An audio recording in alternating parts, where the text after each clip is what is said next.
It is literally the single most baffling, legendary, and heavily investigated unsolved mystery in the entire history of aviation. I mean, think about it.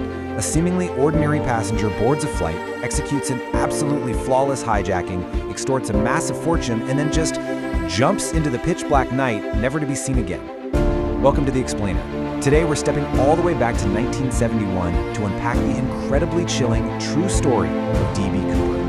I want you to put yourself right in the middle of this exact scenario. You're boarding a plane on a completely normal, ordinary weekday afternoon. You settle into your seat, you buckle up, maybe look around a bit. And just a few rows away, there's a quiet guy in a crisp business suit ordering a drink.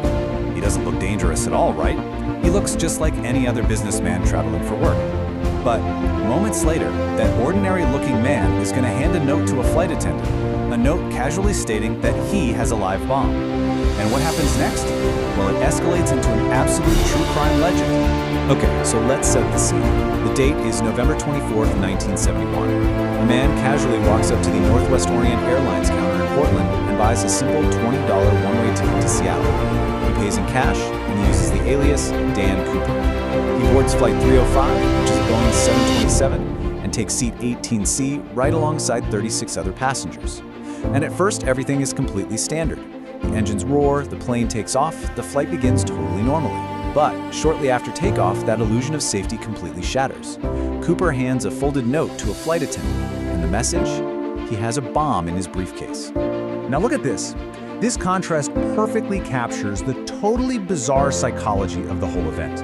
On the outside, Cooper was the absolute picture of composure. He's just sitting there quietly, smoking a cigarette, sipping on a bourbon and 7-Up. He wasn't sweating, he wasn't frantic or shouting. In fact, the other 36 passengers had absolutely zero idea that a high-stakes hijacking was taking place literally just a few feet away from them. They were completely unaware that this polite guy with a cocktail was holding all of their lives in his hands. And get this, initially, the flight attendant actually just slipped the note into her pocket without even reading it. She completely assumed it was just some lonely businessman giving her his phone number. Cooper literally had to lean in and whisper, "Miss, you better look at that note." So she sits beside him, obviously terrified at this point, and he calmly just pops the latches of his briefcase. And inside was this chilling sight, a tangle of wires, a battery, and these heavy red cylinders. Now, was it a real explosive? We actually still don't know for sure, but I'll tell you what, at 10,000 feet inside a pressurized cabin, it was absolutely enough to make her blood run cold. Right, so with the threat firmly established, Cooper lays out his terms with just chilling precision. Step 1, $200,000 in negotiable American currency. Step 2, 4 parachutes. And notice that, not 1, 4. This was actually a stroke of tactical genius.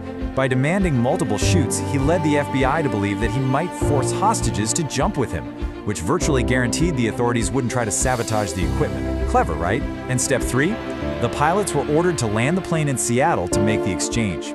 These were very clearly the demands of a man with a highly deliberate plan. 200 grand, which actually, let's adjust that for inflation. You're looking at something like $1.4 million today. To extort that kind of fortune literally out of thin air mid-flight was just totally unprecedented at the time. The authorities were absolutely terrified of a mid-air detonation over a populated area, so they realized pretty quickly they had to play his game. They scrambled to gather these heavy canvas bags full of cash and track down the very specific parachutes that he requested. So, the tension is just peaking as the plane touches down in Seattle, but the authorities comply perfectly. The money and the parachutes are brought aboard the aircraft. True to his word, Cooper lets all 36 terrified passengers disembark safely. They literally just walk off the plane, probably finally realizing the immense, unbelievable danger they were just in. But, the nightmare was definitely not over for the flight crew, because with the money secured, Cooper orders the pilots right back into the sky, commanding them to fly low and slow toward Mexico City. And from this point on, it is just Cooper and a captive crew inside what is basically a flying ghost ship. They climb back into the sky, and suddenly, the environment outside becomes just as dangerous as the man inside. Cooper ordered the pilots to fly at exactly 10,000 feet with the landing gear completely down, which is incredibly low and slow for a commercial jet. Outside, it is a pitch-black, freezing, torrential rainstorm right over the rugged, super unforgiving forests of the Pacific Northwest. Inside the unpressurized cabin, the roar of the engines is just deafening. The crew is confined to the cockpit, which leaves Cooper entirely alone in the main cabin. And then comes the unbelievable climax. Somewhere over those freezing forests, Cooper executes a move that absolutely proves he chose this specific airplane for a very calculated reason. See, the Boeing 727 was one of the only commercial airliners with a unique aft air stair, a rear staircase that could actually be lowered mid-flight. So Cooper ties this heavy bag of cash right to his waist, forces those stairs open against the roaring wind, walks down into the absolute pitch-black void, and jumps. And when that plane eventually landed safely, the cabin was completely empty. He was simply gone. You can imagine the absolute chaos the next morning. By daybreak, the FBI launched NORJAC, the Northwest Hijacking Investigation, which quickly became one of the most exhaustive manhunts in American history. I mean, agents, soldiers, local police, they all flooded the wilderness. They're scouring the thick forest on foot, flying helicopters all over the rugged terrain, dragging these freezing rivers. They followed leads on literally thousands of suspects over the coming years. And the result of all that? Absolutely nothing. No parachute, no body, no cash. For almost a decade, the case went incredibly cold. Then, out of nowhere, came this massive, totally unexpected breakthrough. It's 1980, and an 8-year-old boy is just digging a fire pit in the sand along the Columbia River. Suddenly, he uncovers 3 bundles of rotting $20 bills. It totaled exactly $5,800. And guess what? The serial numbers were a perfect match to Cooper's ransom money. It was literally the first and only physical proof of the jump ever recovered. But, instead of solving the case, it honestly only deepened the mystery. Where was the rest of the $200,000? And more importantly, where was D.B. Cooper? This total lack of evidence has fueled fierce debate for decades, basically boiling down to 3 main theories.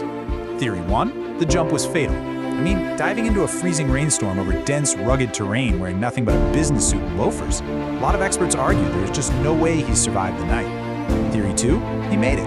He hiked out of those woods, successfully laundered the rest of the cash, and just vanished into a quiet, wealthy life. Theory 3, the FBI actually had the right man in their suspect files all along, but they just lacked the DNA or the physical evidence to make an arrest stick, basically allowing him to slip right through their fingers. Which leaves us with a haunting final question, doesn't it? D.B. Cooper is literally the only person in the entire history of U.S. aviation to hijack a commercial plane and completely get away with it. He boarded as just a quiet passenger and hours later pulled off the ultimate vanishing act. But did he actually survive to enjoy the spoils of his perfect crime? Or did the wilderness of the Pacific Northwest claim him the exact second he let go of those stairs? The FBI officially closed the case in 2016, which means the ultimate truth might just remain lost forever. So, what do you think happened? Thanks for joining me on this explainer. Keep questioning, and I'll see you in the next one.